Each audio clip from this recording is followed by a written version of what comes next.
6 to 70. There are 7 boxes which are kept one above the other but not necessarily in the same order. The boxes contains different brand of mobile phones. So 7 boxes ఉన్నాయి. So numbers తీసుకుందాం 7 to 1. అయితే ఇక్కడ numbering అనేది 7 to 1 తీసుకున్నా 1 to 7 తీసుకున్నా ఎలాంటి problem లేదు. Right.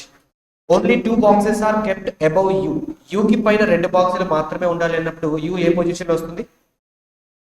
5th పొజిషన్లో రావాలి. And U contains Nokia phones.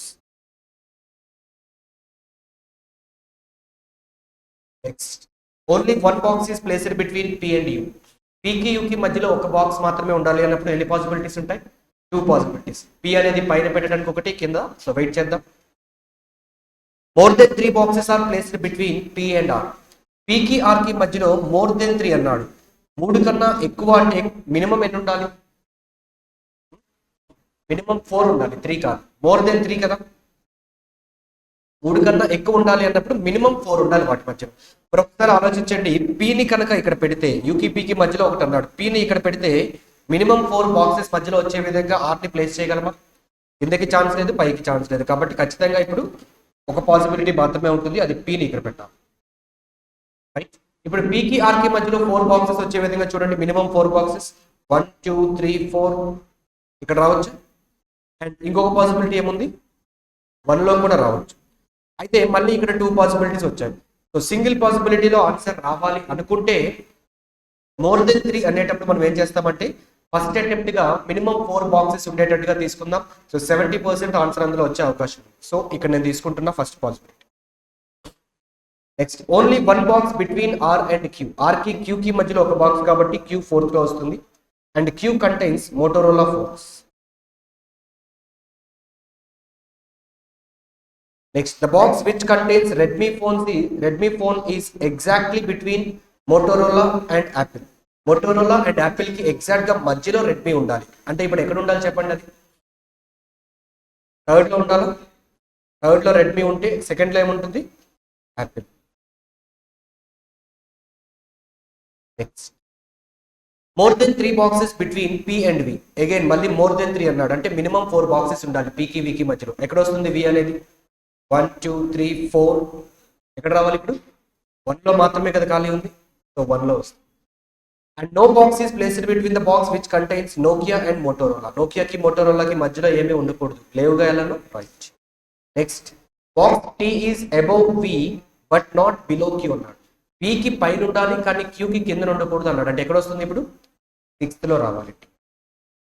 Tea does not contain Oppo and Samsung. So ఇక్కడ ఒప్పో కానీ సామ్సంగ్ కానీ ఉండకూడదు. Next V does not contain Oppo. విలో కూడా ఒప్పో ఉండకూడదు. మరి చూడండి, మిగిలిన 3 2 ఒప్పో ఉండకూడదు అంటే ఎక్కడ ఉండాలి? అది విలో ఒప్పో. నెక్స్ట్ సామ్సంగ్ ఇక్కడ ఉండకూడదు కాబట్టి విలో సామ్సంగ్ ఉంటుంది. మిగిలిన బ్రాండ్ ఏదైతే ఉందో అది టీలో ఉండాలి. అండ్ ఇక్కడ రావాల్సిన ఆల్ఫాబెట్ చూడండి, ఎస్ అనేది ఇక్కడ రావాలి. అండ్ బ్రాండ్ ఇంకా ఏం మిగిలింది మనకి? ఎస్.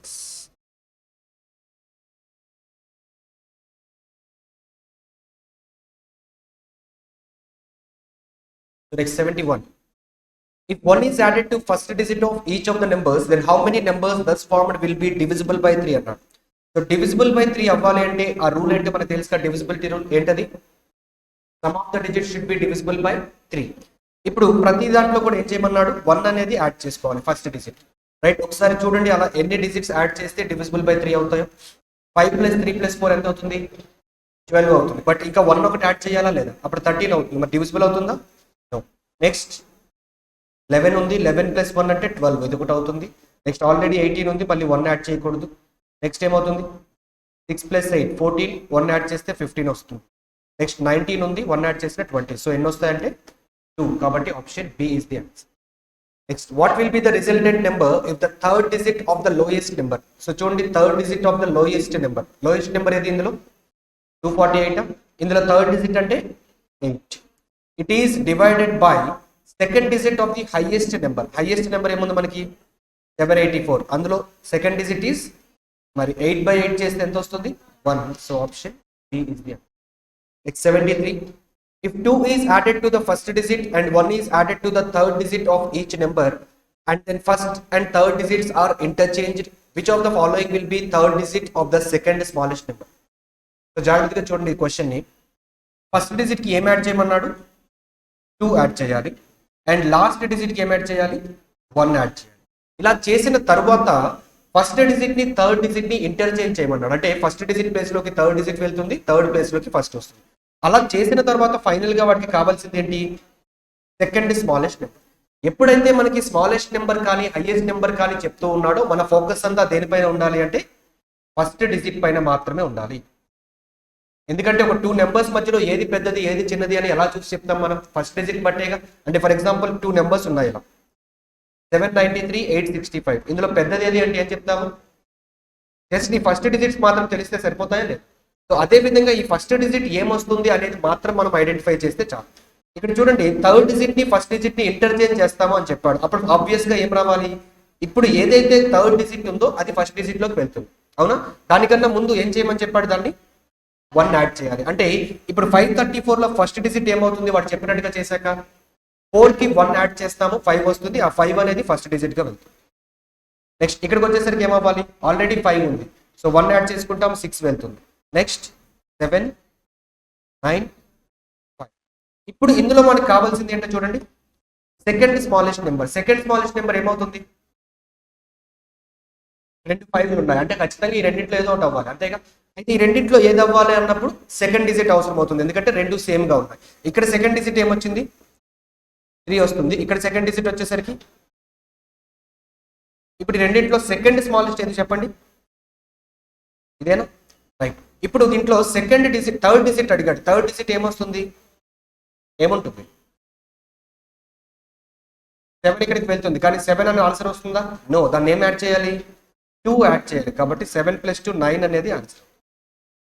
ఓకే, కొంచెం స్మార్ట్ గా ఆలోచించి ఆన్సర్ చేయండి, మొత్తం రాయొద్దు ఎట్టి పరిస్థితి.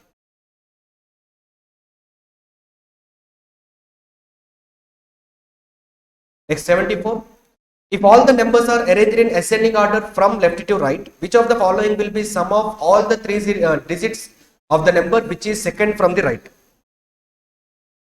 సో వాడు సింపుల్ గా అడుగుతుంది ఏంటి అంటే, నెంబర్స్ అన్ని అసెండింగ్ ఆర్డర్ లో అరేంజ్ చేశాక రైట్ సైడ్ నుంచి సెకండ్ ఏదైతే ఉంటుందో ఇందులో మొత్తం సమ్ ఆఫ్ ద డిజిట్స్ కావాలి. మరి చూడండి, అసెండింగ్ ఆర్డర్ లో అరేంజ్ చేస్తారు. ఫర్ ఎగ్జాంపుల్ ఇలా 5 నెంబర్స్ ఉన్నాయి.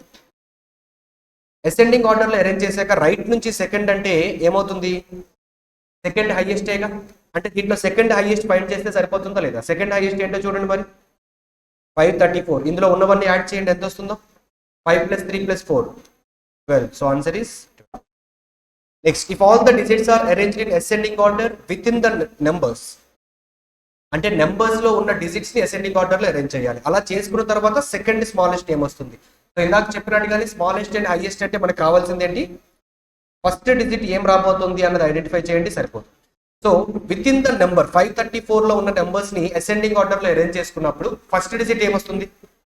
3 వస్తుంది. నెక్స్ట్ 2, నెక్స్ట్ 3, 2, ఇక్కడ వచ్చేసరికి 4. ఇప్పుడు వాడికి కావాల్సింది సెకండ్ స్మాలెస్ట్. మరి సెకండ్ స్మాలెస్ట్ ఏముందో చూడండి, 2 తో 2 ఉన్నాయి, అంటే ఈ రెండింటిలో ఖచ్చితంగా ఏదో ఒకటి సెకండ్ స్మాలెస్ట్. సో రెండు సేమ్ గా ఉండేటప్పుడు ఏం చేస్తాం? సెకండ్ డిజిట్ ని చూద్దాం. ఇక్కడ 2 తర్వాత అప్పుడు రావాల్సింది ఏముంటుంది? 4 రావాలి. ఇక్కడ కూడా మరి 4 వస్తుందా లేదా? సో ఆబ్వియస్ గా అప్పుడు థర్డ్ డిజిట్ ని కూడా చెక్ చేసుకోండి. 4 5 8 వస్తుంది, ఇక్కడ 4 8 వస్తుంది. సో ఈ రెండింటిలో సెకండ్ స్మాలెస్ట్ ఏమవుతుంది? 248. Option D is the answer. So next 76 to 80. 8 friends were sitting around a square table. 4 people were sitting at 4 corners while 1 person sits at middle of the seats. Person sitting at corners face towards the center while others face outside.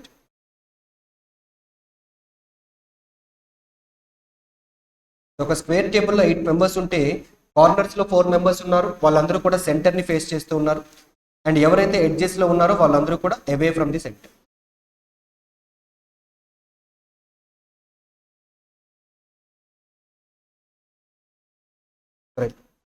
They all have different birth years అని చెప్పాడు. Birth years వచ్చేసరికి మనకి 8 birth years ఇచ్చాడు ఒక order లో. So conditions first process కొని చూద్దాం. A who was born in 1995 sits third to the left of C. So C కి థర్డ్ లెఫ్ట్ లో A ఉండాలి. A ఎప్పుడు పుట్టాడంట? 1995. సో C కి థర్డ్ లెఫ్ట్ లో A, at the same time A was born in 95. Next 2 people between C and the one who was born in 99. So C కి 99 లో పుట్టిన వాడికి మధ్యలో ఇద్దరు ఉండాలి. Next B sits third to the left of the one who was born in 96. 96 లో పుట్టిన వాడికి థర్డ్ లెఫ్ట్ లో B ఉంటారు. And none of them is immediate neighbour of A. వీళ్ళిద్దరిలో ఎవరు కూడా ఏ పక్కన ఉండకూడదు. అంటే B కానీ యాజ్ వెల్ యాజ్ 96 లో పుట్టిన పర్సన్ ఇద్దరు కూడా A కి ఇమీడియట్ నైబర్స్ గా ఉండకూడదు. Next neither the youngest person Nar B is immediate neighbour of the oldest person. Youngest person అంటే చూడండి ఏ ఇయర్ లో పుట్టినవాడు. యంగెస్ట్ పర్సన్ అంటే ఏంటి అర్థం? లాస్ట్ లో పుట్టినవాడే. సో 99 లో పుట్టినవాడు కానీ B కానీ ఓల్డెస్ట్ పర్సన్ కి నైబర్ గా ఉండకూడదు. అంటే B are the one who was born in 99. Oldest person అంటే ఎప్పుడు పుట్టింటాడు? ఫస్ట్ పుట్టినవాడు అంటే 75. వీళ్ళిద్దరిలో ఎవరు కూడా 75 లో పుట్టినవాడికి అడ్జసెంట్ గా ఉండదు. Next D sits opposite to E. D and E ఇద్దరు కూడా ఆపోజిట్ గా ఉన్నారు. At the same time E was not Born in 96. Next the person Born in 1986 faces the person in 79. వీళ్ళిద్దరు కూడా ఆపోజిట్ గా ఉన్నారు. F is adjacent to the person who was born in 86. Next, at least 3 persons were born between E and H, and H is not adjacent to E. So H కి E కి మధ్యలో కనీసం ముగ్గురు పుట్టాలి అని చెప్పాడు. సో అట్లీస్ట్ అనేసరికి ఏమవుతుందంటే 3 ఆర్ మోర్ దెన్ 3 ఉండాలి వీళ్ళిద్దరి మధ్యలో. అయితే ఎవరి ముందో ఎవరి తర్వాతో తెలియదు. అట్ ద సేమ్ టైం వీళ్ళిద్దరు సీటింగ్ అరేంజ్మెంట్కి వచ్చేసరికి వీళ్ళిద్దరు పక్క పక్కనే ఉండకూడదు. H is neither the youngest nor the eldest person. So H అనేవాడు 75 లో కానీ 96 లో కానీ పుట్టుండు. 99. Next G wasn't born in 1990. Next B is not facing outward. Outward కాదు అంటే అర్థం ఏంటి? ఇన్సైడ్ ఫేస్ చేస్తూ.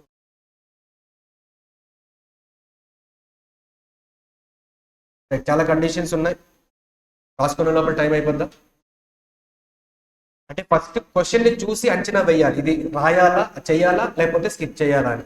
యాక్చువల్గా స్క్వేర్ అరేంజ్మెంట్ లో మళ్ళీ మనకి కలిపి ఇయర్స్ తో కలిపి ప్రిలిమినరీ ఎగ్జామినేషన్ లో రాదు, గుర్తుపెట్టుకోండి. క్లరికల్ లెవెల్లో ఈ లెవెల్ అనేది కొంచెం హై వచ్చింది ఖచ్చితంగా.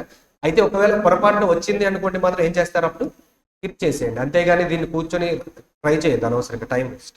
టైం ఉన్నప్పుడు మళ్ళీ బ్యాక్ వచ్చి చేసుకోవచ్చు. సో ఫస్ట్ దేంతో స్టార్ట్ చేద్దాం?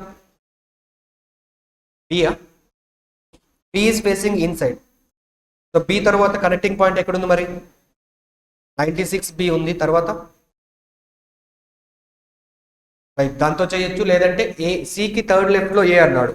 సో Cని కార్నర్ లో కానీ లేకపోతే ఎడ్జ్ లో కానీ తీసుకోవచ్చు. సో నేను కార్నర్ లో తీసుకుంటా. ఒకవేళ అది ఎక్కడైనా కండిషన్ ఫెయిల్ అయింది అనుకోండి, జస్ట్ ఆ పొజిషన్స్ ని మార్చేస్తా. ఒకవేళ అది ఫెయిల్ అయితే ఎలా చేయాలో చూపిస్తా. సో ఫర్ ఎగ్జాంపుల్ Cని ఇక్కడ పెట్టుకున్నా. Cకి థర్డ్ లెఫ్ట్ లో A రావాలి, అంతేనా? Cకి థర్డ్ లెఫ్ట్ లో ఏంటి ఇక్కడేనా? So A was born in which year? 95. So first condition ఇది అయిపోయింది. నెక్స్ట్ Cకి 99 కి మధ్యలో 2 persons ఉండాలి. సో 2 persons ఆల్రెడీ ఇటువైపు A ఉన్నాడు. సో రైట్ సైడ్ అంటే ఇక్కడ ఉన్నవాడు 99 లో పుట్టుంటాడు. ఓకే. నెక్స్ట్ 96 కి థర్డ్ లెఫ్ట్ లో B ఉండాలి. అయితే వీళ్ళిద్దరిలో ఎవరు కూడా ఏ పక్కన ఉండకూడదు. సో ఇక్కడ నుంచి ఒకసారి స్టార్ట్ చేయండి. ఇన్ కేస్ ఇక్కడ ఉన్నవాడు 96 అనుకోండి, థర్డ్ లెఫ్ట్ లో B అంటే ఎక్కడ వస్తాడు? ఇటువైపు అవుతుంది, లెఫ్ట్ సైడ్, ఎందుకంటే అవుట్ సైడ్ ఫేస్ చేస్తున్నారు. 1 2 3 ఇక్కడైనా రైట్. సో ఇన్ కేస్ ఇంకెక్కడ ఛాన్స్ ఉంది? 96 ఇక్కడ పెట్టాము అనుకోండి, 1 2 3 ఇక్కడ వస్తాడు, రావచ్చా? ఏకి ఇమీడియట్ నైబర్ అవ్వకూడదు. మరి 96 ఇంకెక్కడ పెట్టే ఛాన్స్ ఉంది? అంతే, ఇంకెక్కడ లేదు. ఇన్ కేస్ ఇక్కడ 96 పెడితే third left, first left, second left, third left, ఇక్కడ రావచ్చా? రావచ్చా లేదు? B ఇక్కడ రావచ్చు. కాకపోతే B ఈజ్ ఫేసింగ్ ఇన్సైడ్ అని చెప్పాడు కాబట్టి సో 96 వాడిని ఇక్కడ తీసుకుందాం, B అనే వాడిని ఇక్కడ తీసుకుందాం. ఓకే. నెక్స్ట్ కండిషన్ ఏమైనా ఉందో చూడండి. కనెక్టింగ్ 79 అండ్ 86 ఇద్దరు కూడా ఆపోజిట్ గా ఉండాలి ఒకరికొకరు. సో 79 అండ్ 86 ఆపోజిట్ గా పెట్టడానికి ఎక్కడ ఛాన్సెస్ ఉన్నాయి మనకి? Cకి ఆపోజిట్ గా ఒక పేరు ఉంది, అక్కడ ఒకటి పెట్టొచ్చు. లేదంటే Bకి ఆపోజిట్ గా ఉన్నవాడి దగ్గర కూడా పెట్టొచ్చా? రైట్. కాకపోతే 86కి అడ్జసెంట్ గా ఎవరు ఉండాలి? ఎఫ్ ఉండాలి. 86కి అడ్జసెంట్గా ఎఫ్ ఉండే విధంగా, అంటే ఇక్కడైతే ఖచ్చితంగా 86 పెట్టొచ్చా, ఇక్కడ కూడా పెట్టుకోవచ్చు. ఇంకేమైనా కనెక్టింగ్ ఉందా? ఇది చూడండి, డి అండ్ డి ఇద్దరు కూడా ఆపోజిట్గా ఉండాలి. డి అండ్ డి ఆపోజిట్గా ఉండాలంటే రెండు ఖాళీగా ఉన్న ప్లేసులు కావాలి. ఎక్కడ ఉన్నాయి మరి? 99 అండ్ 96ఏగా. అందులో మరి 96 ఎవరు ఉండకూడదు? ఈ ఉండకూడదు. అంటే ఇక్కడ ఖచ్చితంగా ఎవరు ఉండాలి? ఇప్పుడు డి ఇక్కడ, ఈ ఇక్కడ ఉండాలి. నెక్స్ట్,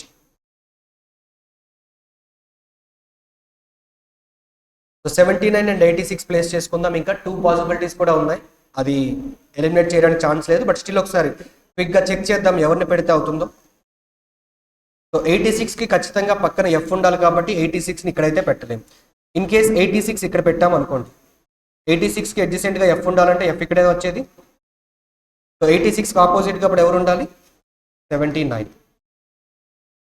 సో 79 ఉండాలి. నెక్స్ట్ ఇంకా మిగిలింది ఎవరు? H and G. H and G మిగిలారు. సో హెచ్కి జీకి హెచ్కి ఈకి మధ్యలో more than are at least 3 persons అన్నాడు. ఆ ఇయర్స్ ఒకసారి చూడండి.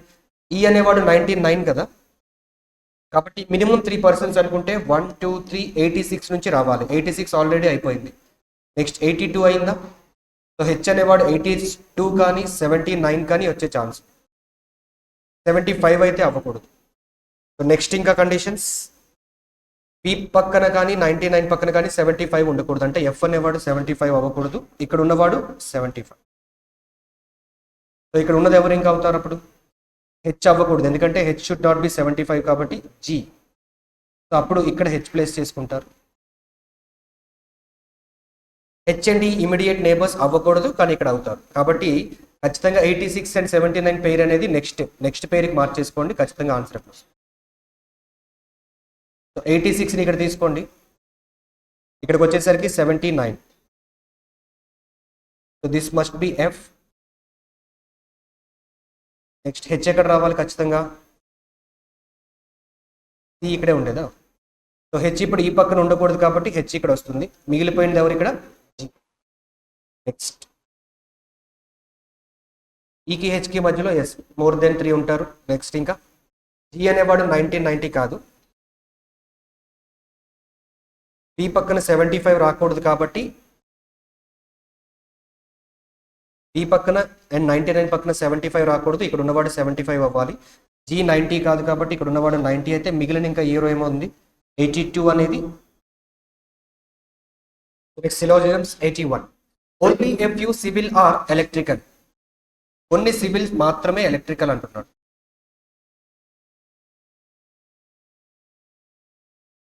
Next, no electrical is electronics.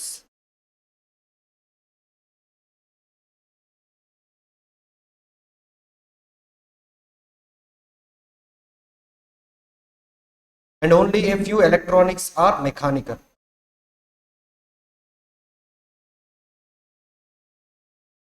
Conclusions చూడండి. Some mechanical is not electronics అన్నాడు. అవుతుందా? ఇక్కడ ఎలక్ట్రానిక్స్ కి మెకానిక్స్ కి ఉన్న రిలేషన్ ఏంటి అంటే some electronics or not mechanics అన్నాడు. సో దానంత మాత్రాన మెకానిక్స్ లో కొన్ని ఎలక్ట్రానిక్స్ కావు అని చెప్పొచ్చా? చెప్పకూడదు. గుర్తుపెట్టుకోండి, only few A is B అంటే some A are not B అవుతుంది, కానీ some B are not A అవ్వదు. Okay. Next, all mechanical is electronics. Mechanical మొత్తం ఎలక్ట్రానిక్సా? నో. సో ఇక్కడ ఆన్సర్ ఏమవ్వాలి ఇప్పుడు? ఎయిదర్ ఆర్ అవుతుంది. ఎందుకు అంటే రెండింటిలో కూడా ఏం వేరియబుల్స్ ఉన్నాయి? మెకానికల్ అండ్ ఎలక్ట్రానిక్ రెండు సేమ్ గా ఉన్నాయి. కన్క్లూజన్స్ కూడా రెండు రాంగ్ అయ్యాయి. At the same time either or పేరు ఉందా లేదా? Some not and all. కాబట్టి answer is either 1 or 2 follows. So అయితే ఇక్కడ ఒక విషయం గుర్తుపెట్టుకోండి, ఇక్కడ mechanical and mechanical as well as electronics and electronics same position లో ఉండాలి. అంటే మెకానికల్ అనేది ఇక్కడ ఫస్ట్ పొజిషన్ లో ఉన్నప్పుడు సెకండ్ దాంట్లో కూడా ఏమవ్వాలి? అదే పొజిషన్ లో ఉండాలి. ఎలక్ట్రానిక్స్ అనేది ఇక్కడ సెకండ్ లో ఉన్నప్పుడు ఇక్కడ కూడా సెకండ్ లోనే ఉండాలి. వేరాజ్ నో అండ్ సమ్ అనే ఎయిదర్ ఆర్ పెయిర్ లో ఏది ఎలా ఉన్నా సరే పర్లేదు. అంటే మెకానికల్ ఇక్కడ ఉండి ఎలక్ట్రానిక్స్ ఇక్కడ ఉన్నా సరే పర్లేదు. But all and some not అనే పెయిర్ లోకి వచ్చేసరికి మాత్రం పొజిషన్స్ అనేవి సేమ్ గా ఉంటేనే ఎయిదర్ ఆర్ పేర్ అవుతుంది. అలా కాకుండా ఇక్కడ ఆల్ ఎలక్ట్రానిక్స్ ఈజ్ మెకానికల్ అన్నాడు అనుకోండి, అప్పుడు ఎయిదర్ ఆర్ పేర్ అవుతుందా అంటే అవ్వదు ఖచ్చితంగా. ఓకే, అన్ని కండిషన్స్ సాటిస్ఫై చేసినా ఇది కూడా సాటిస్ఫై చేయాలి. ఇలా పొజిషన్స్ డిఫరెంట్ గా ఉంటే అవ్వదు, గుర్తుపెట్టుకోండి. Next only a few Facebook is WhatsApp.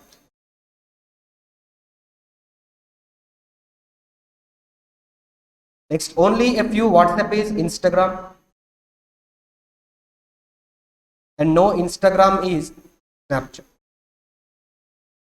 First conclusion, some Facebook is not Snapchat అన్నాడు.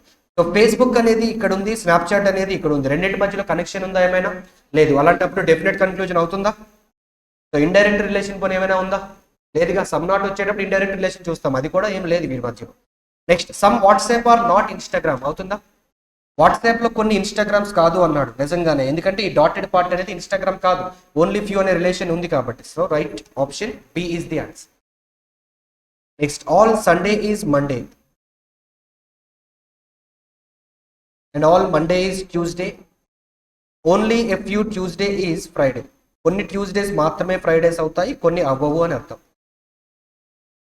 Some Tuesday is not Friday అవుతుందా? ఓన్లీ ఫ్యూ రిలేషన్ ఉంది అంటే అర్థం ఏంటి? కొన్ని అవుతున్నాయి, కొన్ని అవ్వవు అని, అంటే కొన్ని అవ్వటం లేదన్నది కరెక్టేగా. Next some Tuesday can be Monday అన్నాడు. కొన్ని ట్యూస్డేస్ మండే అయ్యే అవకాశం ఉంది అంటున్నాడు. ఇక్కడ ట్యూస్డేకి మండేకి రిలేషన్ ఏంటో చూడండి ఒకసారి. All Monday or Tuesday, Tuesday నుంచి మండేకి రిలేషన్ ఏముంది? సమ్ ఉంది. సో సమ్ అనేది మనం ఖచ్చితంగా చెప్పగలుగుతున్నామా లేదా? So we can say it definitely. ఎప్పుడైతే ఒక కన్క్లూజన్ డెఫినెట్ గా మనం చెప్పగలుగుతూ ఉన్నామో, మళ్ళీ పాసిబిలిటీ అని అడిగితే అది రాంగ్ అవుతుంది. గుర్తుపెట్టుకోండి, ఇది చాలా important. So for example conclusions statement ఇలా ఉంది అనుకుందాం, సమ్ ఏఆర్బి సమ్ బిఆర్సి. ఇక్కడ కన్క్లూజన్స్ లో మళ్ళీ మనకి some ARB is a possibility అని అడుగుతాడు, అవుతుందా? Some ARB is a possibility అని అడిగితే అవ్వదు. ఎందుకు అంటే ఇక్కడ మనకి ఖచ్చితంగా తెలుసు సమ్ ఏఆర్బి అని, అవునా? మళ్ళీ దానికి పాసిబిలిటీ అనే పదం వాడకూడదు. ఒకసారి డెఫినెట్ గా మనకి తెలిసిన తర్వాత మళ్ళీ పాసిబిలిటీ అంటే అది రాంగ్ అవుతుంది. కాబట్టి answer is only one falls. Next 84 to 85 blood relations. A family of 3 generations consists of 6 members and 2 married couples. So 6 members ఉన్నారు, 2 married couples. M is grandmother of H. So M is the grandmother of H అని చెప్పాడు. So M gender మనం female అని చెప్పొచ్చు. H gender చెప్పొచ్చా? చెప్పలేము. Okay.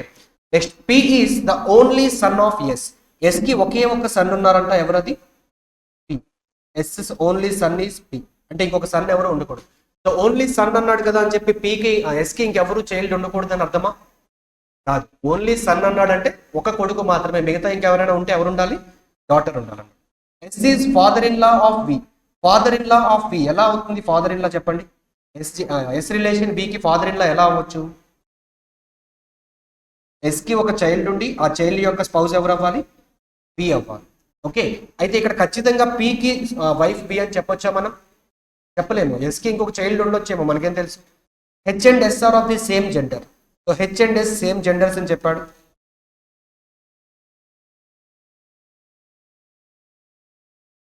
Next B is not the spouse of P. B is not the spouse of P అని చెప్పాడు. ఇక్కడ చూడండి, ఎస్కి S is the father in law of B అని చెప్పాడు, కానీ పికి వైఫ్ కాదు. ఇప్పుడు ఎలా అవ్వచ్చు చెప్పండి?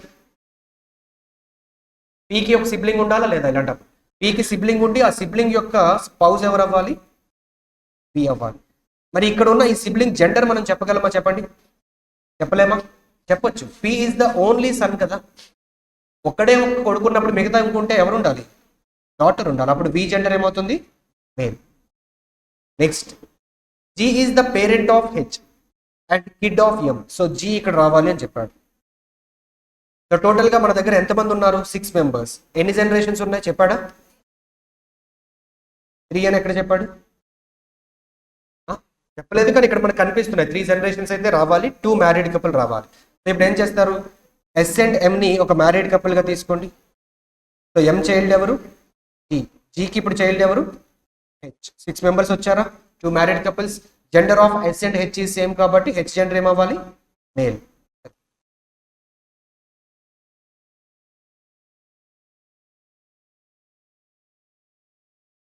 How is P related to G? P ఏమవుతారు?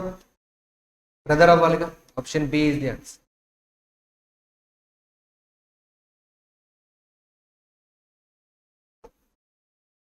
Mother of H. హెచ్ కి మదర్ ఎవరు? ఈ ఆప్షన్ సి.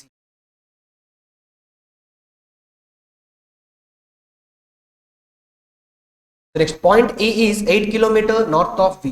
వికి నార్త్ లో ఉంది పాయింట్ ఈ అనేది, distance is 8 kilometres. Next T is 9 kilometres east of V. వికి 9 కిలోమీటర్స్ ఈస్ట్ లో టీ అనే పాయింట్ ఉంది. Next T is 5 kilometres north of K. T అనేది నార్త్ లో ఉంది అంటే కే ఇప్పుడు ఎక్కడ ఉండాలి? Distance is 5 kilometres.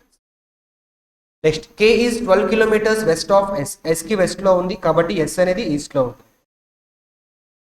Next M is 16 kilometres north of S. 16 kilometres north అన్నాడు ఎస్కి. సో ఇక్కడ వరకు ఎంత డిస్టెన్స్ అవుతుంది? ఇది మనకి 5. నెక్స్ట్ ఇక్కడ నుంచి ఇక్కడ వరకు ఎంత అవుతుంది? 8. 39. ఇంకా ఎంత కావాలి? 3 కావాలి. ఇంకొక 3 పైకి. So this point is M. Next P is south of L and east of ఈ. పి అనే ఒక పాయింట్ ఉంది, ఎల్కి సౌత్ లో ఉంది, ఈకి ఈస్ట్ లో ఉంది. బట్ ఎల్ ఎక్కడ ఉందో మనకు తెలుసా? తెలియదు కాబట్టి వెయిట్ చేద్దాం. నెక్స్ట్ ఎల్ ఈ 6 kilometres west of M. Enki 6 kilometres west అంటే కొంచెం, ఇదంతా కే నుంచి ఎస్ వరకు 12 అని తెలుసు కాబట్టి దాంట్లో ఎగ్జాక్ట్ గా హాఫ్ అన్నమాట. So this is L. ఇప్పుడు ఈ పాయింట్ పి చూడండి ఎలా ఉందంట, ఎల్కి సౌత్ లో ఉంది అంటే ఎల్కి కింద ఉండాలి, అట్ ద సేమ్ టైం ఈకి ఈస్ట్ లో ఉండాలి. సో ఈకి ఈస్ట్ లో ఎల్కి సౌత్ లో అంటే ఇక్కడ రావాలి, అంతేనా? సో ఏంటి ఆ పాయింట్? పి అనే పాయింట్. ఇప్పుడు ఎల్ నుంచి పీకి డిస్టెన్స్ ఎంతో చెప్పగలరా? 3 అవుతుంది. ఈ నుంచి పీకి డిస్టెన్స్ ఎంతో చెప్పండి ఒకసారి. ఈ నుంచి పీకి ఎంత అవుతుంది? ఇక్కడ వరకు ఎంత అవుతుంది మనకి? 9. ఇంకా మిగతాది 6 వస్తుంది, 15 వస్తుంది అనమాట. Okay. Next point O is exactly between K and S. కేకి ఎస్కి ఎగ్జాక్ట్ గా మధ్యలో ఉంది అంటే ఇక్కడ రావాలి. సో ఇది 2 పార్ట్స్ గా డివైడ్ చేస్తుంది. Each part is of 6 metres. Right. So what is the direction of L with respect to O? O నుంచి చూసేటప్పుడు ఎల్ ఎలా ఉంది? ఎగ్జాక్ట్ గా నార్త్ లో ఉంటుంది. So option B is the answer. Next shortest distance between M and K. M కి K కి మధ్యలో షార్టెస్ట్ డిస్టెన్స్ అంటే ఇది. రైట్ యాంగిల్ ట్రయాంగిల్ ఫార్మ్ చేయండి. ఇక్కడ ఒక సైడ్ ఎంత వచ్చింది? కే నుంచి ఎస్ 12 వచ్చింది. ఇంకొక సైడ్ వచ్చేసరికి 16 వస్తుంది. ఒకటి 12 ఇంకొకటి 16 వస్తే triplet is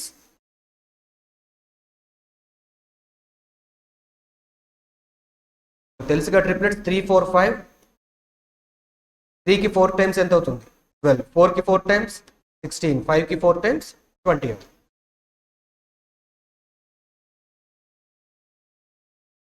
next find the odd one అని అడుగుతున్నారు, జాగ్రత్తగా చెప్పండి. ఇది M and T. Next one is P and V. So చూడండి, ఎం నుంచి టీ చూసేటప్పుడు ఎలా, ఏ డైరెక్షన్ లో ఉంది? ఎం నుంచి T south west. Next PV, P నుంచి వి కూడా మళ్ళీ south west. LV south west. MO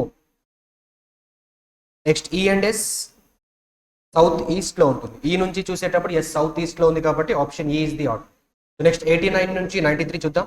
7 people were born on 3 different dates, 3rd, 4th and 5th of the same month, such that not less than 2 people were born on the same date. Each of them works in different companies but not necessarily in the same order. So ఇక్కడ మనకి 7 persons ఉన్నారు, 3 dates ఉన్నాయి and companies కూడా 7 ఉన్నాయి. So అన్ని equal గా ఉన్నాయా? లేవు, డిఫరెంట్ గా ఉన్నాయి. కాబట్టి ఇప్పుడు దేన్ని ఫిక్స్డ్ గా తీసుకుందాం? డేట్స్ ని ఫిక్స్డ్ గా తీసేసుకుని చేద్దాం. 3 4 5. ఎప్పుడైతే ఈక్వల్ నెంబర్ ఉండవో, తక్కువ ఏది ఉంటే అది దాన్ని వేరియబుల్ ఫిక్స్డ్ గా తీసుకుని చేస్తే ఈజీగా ఆన్సర్ చేస్తాం. సో కండిషన్స్ చూద్దామా. ఈ and the one who works in HP were born on 4th. ఈ and the one who works in HP అంటే ఎంతమంది వాళ్ళు? 2 persons అనమాట. ఈ ఒకడు, అలానే సెకండ్ పర్సన్ ఎవరంటే హెచ్పిలో వర్క్ చేస్తూ ఉన్నవాడు. సో మాక్సిమం ఎంతమంది ఉండొచ్చు అని చెప్పాడు చూడండి. చెప్పాడు అలాగా, ఖచ్చితంగా ఇద్దరైతే ఉండాలి అని చెప్పాడు, అంతేగా. రైట్. సో ఖచ్చితంగా ఇద్దరు ఉండేటప్పుడు ఏమవుతుంది? ప్రతి దాంట్లో ఇద్దరంటే ఎంతమంది అవుతారు వాళ్ళు? 6 members. ఇంకొక దాంట్లో వచ్చేసరికి ఒకటి ఎక్స్ట్రా వస్తాడు, అంతే. నెక్స్ట్ బి అండ్ ఈ were not born on the same date. అంటే బి ఇప్పుడు ఎక్కడ ఉండకూడదు? 4th లో ఉండకూడదు, 3rd లో కానీ 5th లో కానీ ఉండాలి. Only G and the one who works in IBM were born on 5th. ఇక్కడ ఓన్లీ అని మాట్లాడాడు అంటే దాని అర్థం ఏంటి? వాళ్ళు మాత్రమే ఉండాలి అక్కడ. ఎవరెవరు అది? G and the one who works in IBM. So వీళ్ళిద్దరు మాత్రమే ఉండాలి, 3rd person కి ఇక్కడ ఎల్లో లేదు. Next B does not work in HCL, B అనేవాడు హెచ్సిఎల్లో వర్క్ చేయట్లేదు. C and the one who works in HCL were born on third. So థర్డ్లో పుట్టిన వాళ్ళ గురించి చెప్పాడు. సి ఒకరు, ఇంకొకరు ఎవరంటే హెచ్సిఎల్లో పుట్టిన. సో ఇప్పుడు బి అనేవాడు ఫోర్త్లో లేడు, అట్ ద సేమ్ టైం హెచ్సిఎల్లో కూడా వర్క్ చేయడం లేదు, కాబట్టి ఐబిఎంలో వర్క్ చేస్తున్నాడని చెప్పొచ్చా? చెప్పొచ్చా? అలాగా ఖచ్చితంగా చెప్పలేము, ఎందుకంటే థర్డ్లో ఇంకొకటి వచ్చే ఛాన్స్ ఉందిగా, ఒక దాంట్లో ముగ్గురు వరకు కూడా అవకాశం ఉంది, కాబట్టి వెయిట్ చేయండి. Next, C does not work in JK, C అనేవాడు జేకేలో వర్క్ చేయట్లేదు. Persons who work in LG and JK were born on the same date but not on 4. LG and JK ఇద్దరు కూడా ఒకే రోజులో ఉండాలి, కానీ అది ఎప్పుడు కాదంట? 4th కాదు. పోనీ 5th అవుతుందా అంటే అవుతుందా? అవ్వదు. సో ఖచ్చితంగా ఇప్పుడు ఎక్కడ ఉండాలి? థర్డ్లో ఉండాలి. ఎవరెవరు అది? LG and JK. కానీ సి అనేవాడు జేకే అవ్వచ్చా? అవ్వకూడదు, అంటే ఖచ్చితంగా ఎల్జీ. సో ఇక్కడ ఎవరు రావాలి అప్పుడు? 3 మెంబర్స్ అయిపోయారు, ఇక్కడ కూడా 2 మెంబర్స్ అయిపోయారు, right. Next, D and the one who works in TCS were born in the same date.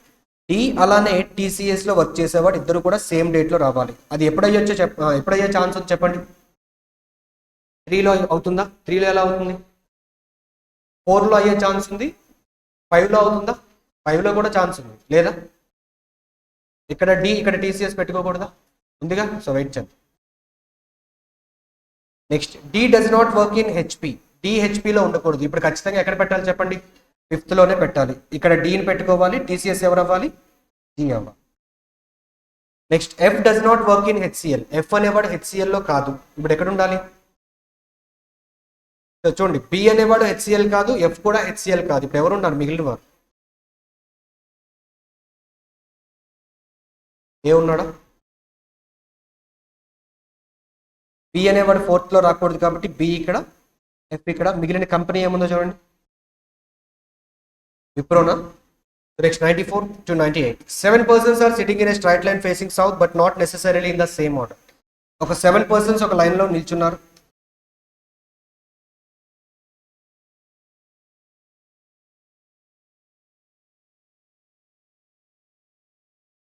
So conditions చూద్దాం. C sits second to the left of B and no one sits to the right of B. బికి right side లో ఎవరు ఉండకూడదు అన్నప్పుడు B అనేవాడు ఎక్కడ రావాలి? Extreme end లో రావాలా? సో బి ఇక్కడ వస్తున్నాడు. బికి సెకండ్ రైట్ లో ఎవరు రావాలి? సారీ, సెకండ్ లెఫ్ట్ లో C. Next, A sit second to the right of G, జీకి సెకండ్ రైట్ లో ఏ రావాలి. F sits between A and C, ఏకి సికి మధ్యలో ఎవరు ఉండాలి? ఎఫ్ ఉండాలి. సో మధ్యలో అంటే ఎగ్జాక్ట్ గా మధ్యలో ఉండాలి, వరుసగా ఏఎఫ్సి రావాలి అని కాదు. వాళ్ళ మధ్యలో నెంబర్ ఆఫ్ పర్సన్స్, ఏకి ఎఫ్కి మధ్యలో ఎంతమంది అయితే ఉంటారో ఎఫ్కి సికి మధ్యలో కూడా అంతమంది ఉండాలి అని అర్థం. Next, D is not an immediate neighbour of A, A పక్కనే డి ఉండకూడదంట. Next, only 3 persons sit between D and E, డికి ఈకి మధ్యలో ముగ్గురు ఉండాలి. సో జీకి సెకండ్ రైట్ లో ఏ రావాలి, కాబట్టి ఒక ఎండ్ నుంచి ట్రై చేసుకుంటూ రండి. జీని ఇక్కడ పెడితే ఏ ఇక్కడ రావాలి. నెక్స్ట్, ఏకి సికి మధ్యలో ఎఫ్ ఉండాలిగా, సో ఎఫ్ ఇక్కడ. ఈకి ఈకి మధ్యలో 3 persons అంటే ఎగ్జాక్ట్ గా ఫిట్ అవుతారు. అయితే ఏ పక్కన డి రావచ్చా అంటే అప్పుడు ఈని ఇక్కడ, డీని ఇక్కడ పెట్టు.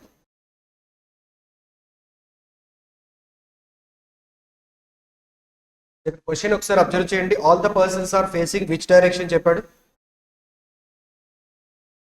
సో మనం ఏం తీసుకున్నాం? పర్లేదా మరి? ఏం మార్పు ఉండదు, రెండు ఒకటే. సౌత్లో వాడు ఉన్నారు అని చెప్పినా, అందరూ నార్త్లో ఉన్నారు అని చెప్పినా సరే ఎటువంటి ప్రాబ్లం లేదు. మీరు కావాలంటే సౌత్లో మొత్తం పెట్టి తీసుకొని చేయండి, ఇదే ఆన్సర్ వస్తుంది. ఓకే, జస్ట్ రివర్స్లో వస్తుంది, అంటే ఇలా వస్తుంది. మీకు కావాలంటే చెక్ చేసుకోవచ్చు. ఇక్కడ బి వస్తుంది అంతేనా? నెక్స్ట్ ఇలా డి, సి, ఎఫ్. ఇక్కడ చూడండి, బికి ఇమీడియట్ లెఫ్ట్లో ఎవరు ఉన్నారు? బికి ఇమీడియట్ లెఫ్ట్లో డి. ఇక్కడ ఎవరు ఉన్నారు? వాడే ఉన్నాడుగా. సో కావాలంటే ఆన్సర్స్ చేయండి డైరెక్ట్గా, క్వశ్చన్స్ నుంచి చూద్దాం. Who sits at the left end of the రో అన్నాడు. లెఫ్ట్ ఎండ్లో ఎవరు ఉన్నారు చెప్పండి? మనకు వచ్చిన ఆన్సర్ ఏంటి దీని ప్రకారంగా? జీ. ఒరిజినల్ క్వశ్చన్లో ఏంటి ఆన్సర్? Left end. వీళ్ళు సౌత్ ఫేస్ చేస్తూ ఉన్నప్పుడు లెఫ్ట్ ఎండ్ ఏమవుతుంది? ఇది అవ్వాలి, అవునా? సో ఆన్సర్ ఇస్ ఆప్షన్ ఈ అన్న. సో సేమ్ ఆన్సర్ వస్తుంది, కంగారు పడదు. అలానే సర్క్యులర్ అరేంజ్మెంట్లో కూడా if all the persons are facing outside అని చెప్పినప్పుడు అందరినీ ఇన్సైడ్ పెట్టి చేసిన సేమ్ ఆన్సరే వస్తుంది. Next middle of the line exact గా మధ్యలో ఎవరు ఉన్నారు? ఎఫ్ ఉంటాడు. Next which of the following statements is correct? ఒకసారి చెక్ చేయండి ఇవి. B sits fourth to the right of F. F కి ఫోర్త్ రైట్ లో బి ఉన్నాడా లేడా? థర్డ్ రైట్ లో ఉన్నాడు, right. Next C sits second to the right of E. C sits second to the right of E? No. A is immediate neighbour of F and E అవుతుందా? Yes. రెండింటిలో కూడా ఉందా మరి అలా? సేమ్ ఆన్సర్ వస్తుందా?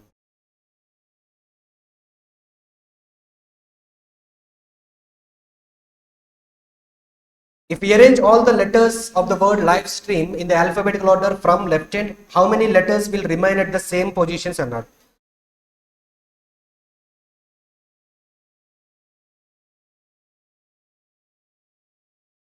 So alphabetical ఆర్డర్లో arrange చేయండి. First ఏం వస్తుంది? ఏ. నెక్స్ట్ 2 times ఈ ఉంది. ఈ తర్వాత ఐ ఎల్. నెక్స్ట్ ఎం ఉందా? ఎం తర్వాత ఆర్ వస్తుందా? R S T P. చూడండి ఎన్ని పొజిషన్స్ మారకుండా ఉన్నాయో మనకి. అన్నీ మారిపోయాయి. ఆర్ మారలేదుగా. ఇంకేమైనా? సో ఎన్ని మారలేదు? Only 1. So option B is the answer. Next question number 100. If it is possible to make a meaningful English word from the third, fourth, fifth and seventh letters. ఈ letters ఏంటో చూడండి. Third letter is A, fourth letter M, next W and seventh letter is R. So ఏదైనా చేయొచ్చా?